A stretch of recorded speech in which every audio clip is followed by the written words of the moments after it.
This week on Vaticano, Pope Francis starts his summer break. Find out what the Holy Father does when he's not at work. China opens up to theology courses at universities. Hear all about the life of the Catholic Church in China. And walk with us in the footsteps of St. Paul in Rome. For this and more, Vaticano starts now.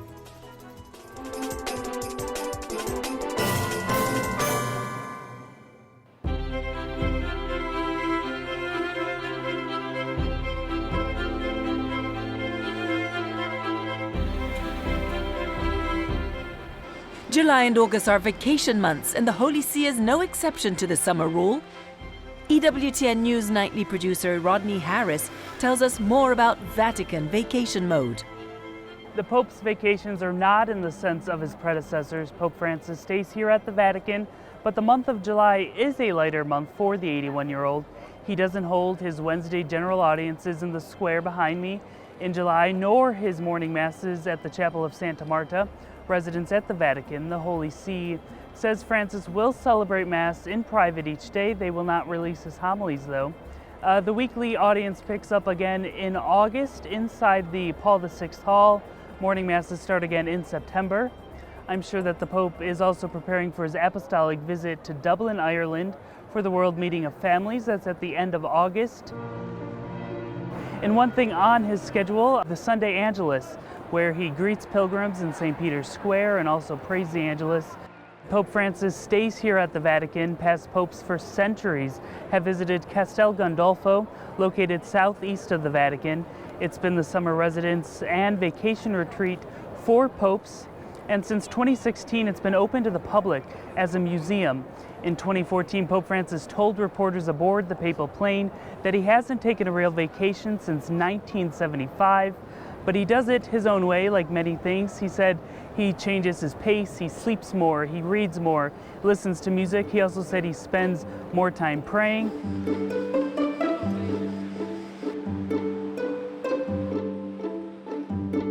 The Vatican is busy with thousands of tourists visiting St. Peter's Basilica, St. Peter's Square. As you can see behind me, the Vatican Museums and the Sistine Chapel. But things are slower here with the Pope taking it easy.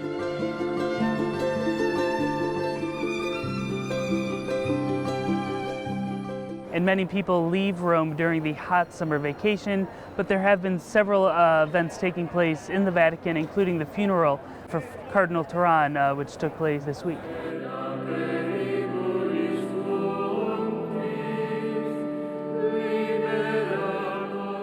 The cardinal who announced Pope Francis to the world has died. Cardinal Jean-Louis Tagle was the most senior cardinal deacon during Francis's election, and he served as the Vatican's interreligious dialogue chief. Tagle was best known for reaching out to the Muslim world, traveling to Saudi Arabia in April to meet the king. The French cardinal was suffering from Parkinson's for many years. He died in Connecticut, where he was receiving treatment. He was 75 years old.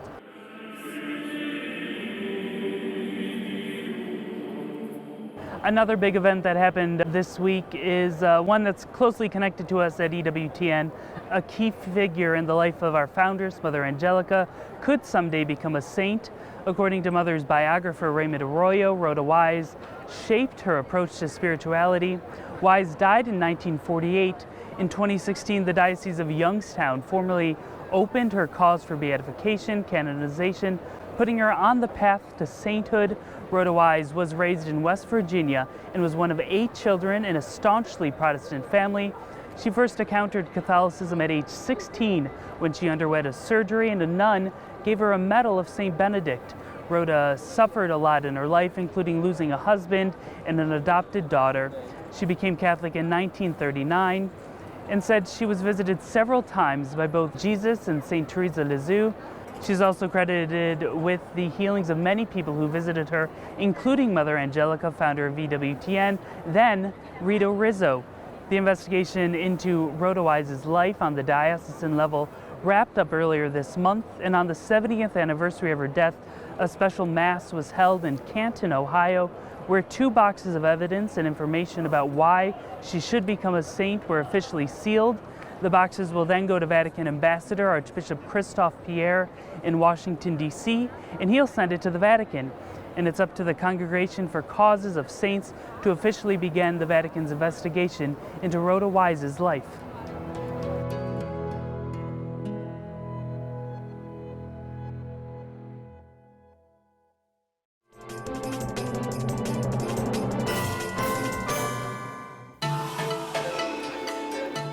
For the past 10 years, Caritas in Veritate International Organization has traveled to China and helped lead the Theological Forum for the Chinese Catholic Bishops' Conference.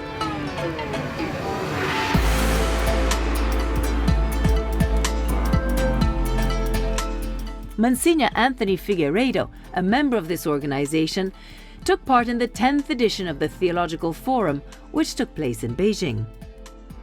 I've just come back over 10,000 kilometers, China this morning, and just fantastic. Unique, historical, prophetic. We're talking about going to China at the invitation of the Bishops' Conference of China with the knowledge of the Chinese government and the support of the Holy See to form bishops, to form priests. 30 Chinese bishops out of a current total of 60 participated. In China, there are 96 dioceses, and 36 of them are waiting to appoint their bishops. The situation of China is that today, that there are 2 billion people in China, 1/5 of the world's population. We don't work on a political level, we work simply to prepare a people when communism comes down, when communism falls. And even today there is an opening. The people are thirsty for God. They want to hear the word of God. So the bishops too ask us for help. And it was just amazing this year. There are great novelties that I really want to tell you about. The great problem in China, what is it? Secularization has entered China. And the number of priests is dropping, seminarians dropping, religious dropping. Secularization has entered big time. So we've really got to enter with good formation. And the good news is that the Chinese bishops with the Chinese government has allowed for the first time universities to enter to begin to form seminarians, bishops, religious through specific courses. We will go there to offer these courses in the seminaries of China.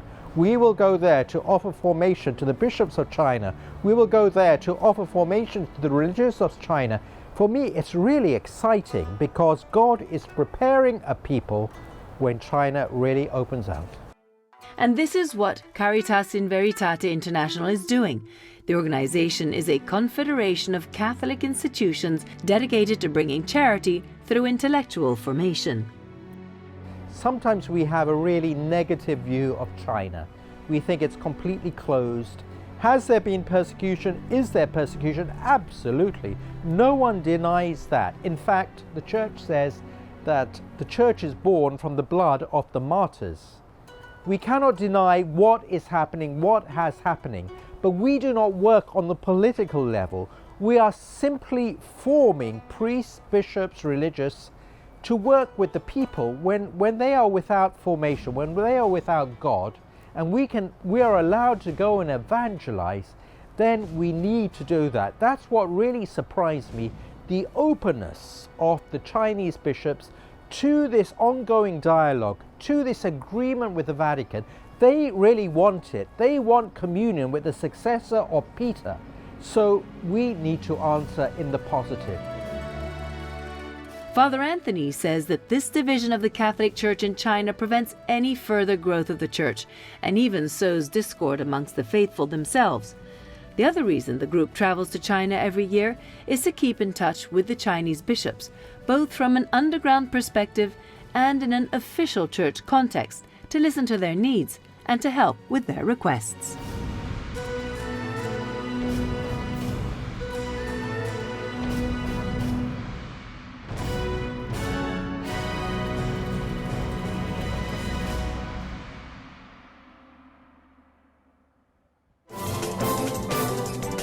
Thanks for watching. Get ready to take a look at Holy See diplomacy in action.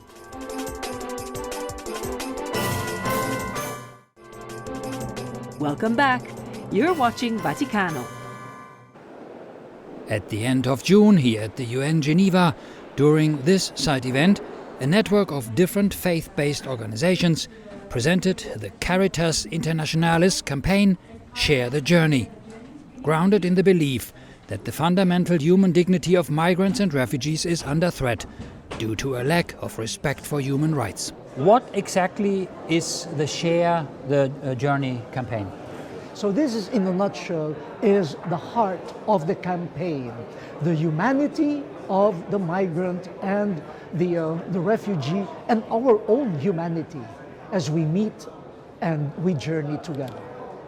No person should be rejected or expelled in a way that compels him or her to remain in or return to a territory where there is likelihood of being subjected to torture, persecution, and other violations of human rights.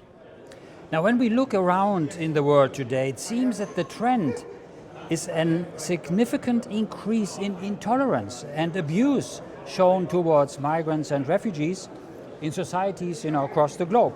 Why is that, in your opinion? Yes, I think we have to admit that these past 3 years, there's been a shift. 3 years ago, it seems that there was more compassion, empathy, but then slowly it changed. And what replaced it was fear. Fear of the others, fear of strangers, and then also fear of what might happen to our own country, my own job, when all the other strangers are brought into our territory. Out there, the notion that migration is somehow suspect or dangerous or, God forbid, an assault on Western civilization. We need to put this into proper perspective. And the only way this can be done is for those who make the rules to hear the voices of the people. And I often say, some people are afraid of migrants. Some of them have not even encountered a migrant. How about touching their hand, looking them in the eyes, listening to their stories? And then you realize that they are not strangers. They're not as strange as we think them to be. They could be my parents. They could be my friend. They could be me. And then when this mysterious suspicion crumbles, then maybe intolerance would be replaced by empathy, and then we share the journey. Our ecumenical and interfaith partners and non-religious organizations are invited to join and to embrace the message of creating and living the culture of personal encounter. We repeat, they are not numbers. They are human beings to be encountered. We must change hearts. And the best way to do this is through solidarity. Solidarity, like you have here, from all corners of the world, from all faiths, from all ideological persuasions. Forgetfulness of one's history, forgetfulness of the many migrants in my family might lead me to intolerance and hardness of heart. And in the Christian dispensation in the New Testament, Jesus was a refugee in Egypt. And no wonder he says, whatever you do to the least of your brothers and sisters, you do unto me. And what you do not do to them, you do not do to me. When I was a stranger, you welcomed me. So the face of a stranger in the eyes of faith is the face of Jesus. Well said, Eminence.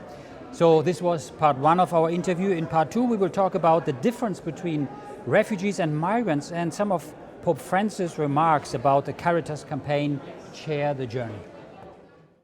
The overall objective of the Share the Journey campaign is to help facilitate exchanges and interactions in the spaces of encounter where migrants and refugees can have a significant influence, such as public debates on migration.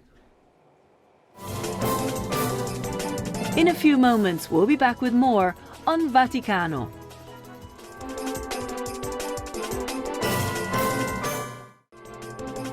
More on Vaticano begins now.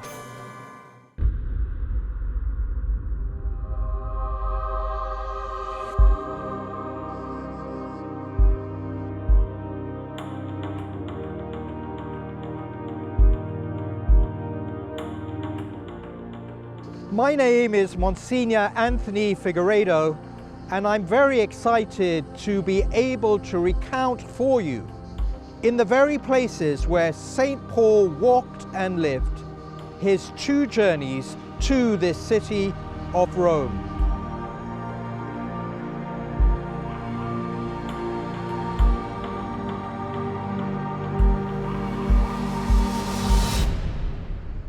We find ourselves on the Via Appia, the very road that St. Paul walked coming into the city in his first journey to Rome in the year 61 AD.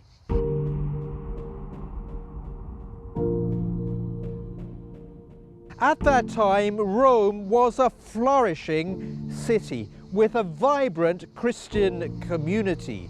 It was the Caput Mundi. It was the center of the Roman Empire.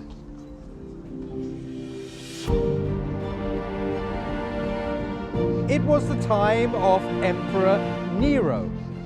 And Paul saw this city as ripe for evangelization. In Jerusalem, there were false accusations against him. The book of Acts recounts how the elders surrounded him with unjust accusations, unsubstantiated. And Paul, being a Roman citizen, appealed to Governor Festus. And so Governor Festus, after taking advice from his counselors, tells Paul this: "You have appealed to Caesar. To Caesar you will go." And so Paul came to Rome, chained to a soldier.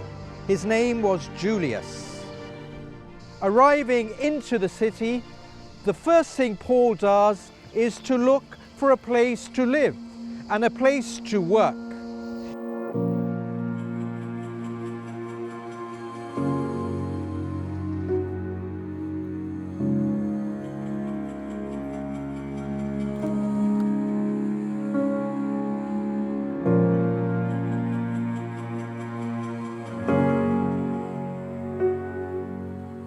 Here we are inside the church of St. Paolo alla Regola, and we see the sanctuary decorated with 3 amazing frescoes. In the center, the conversion of St. Paul. To the left, the passionate preaching of this apostle to the Gentiles. And then to the right, the martyrdom of St. Paul, martyrdom by decapitation. Immediately to the right, we find the granary, the very place that St. Paul rented out and lived under house arrest for over 2 years. What happened in this granary? Why is it so important in the life of St. Paul? Let's take a look. Let's go and see.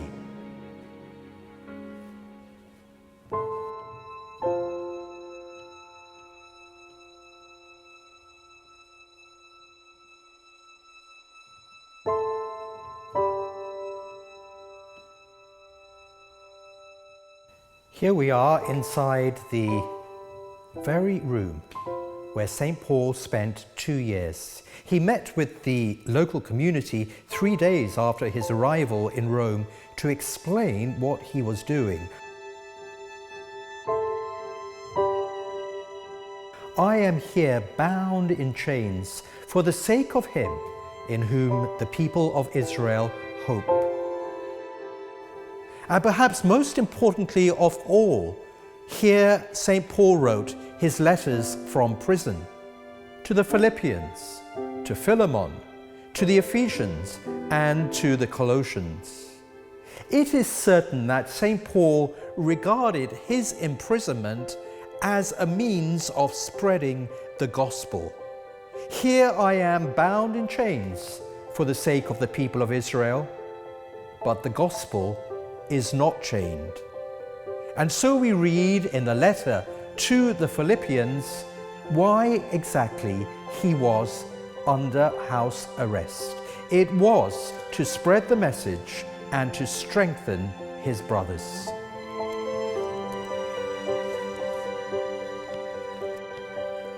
I am glad to tell you, brothers, that the things that happened to me have actually been a help to the good news.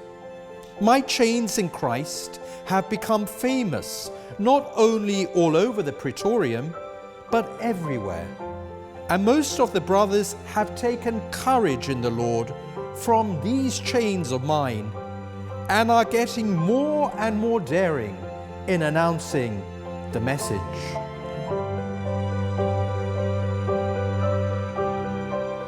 Paul lived here 2 years, the maximum time under Roman law for imprisonment. The case against him collapsed, and so then he was free to leave here and continue announcing the message, the good news of Jesus Christ.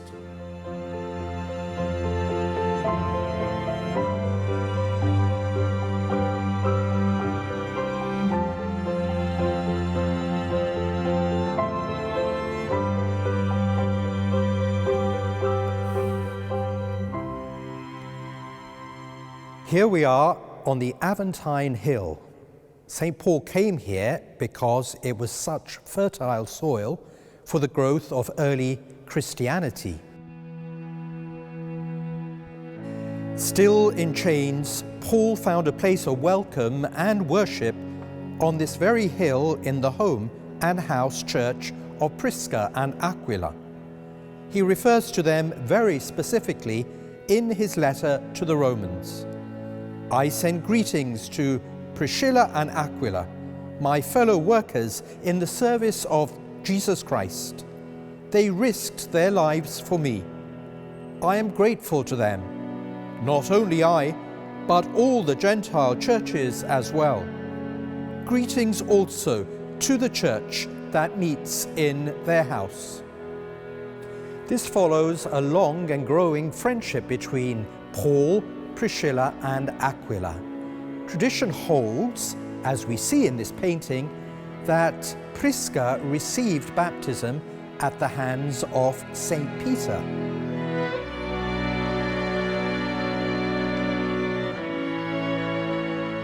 At this very spot where we see the baptismal font today was where Peter baptized Prisca.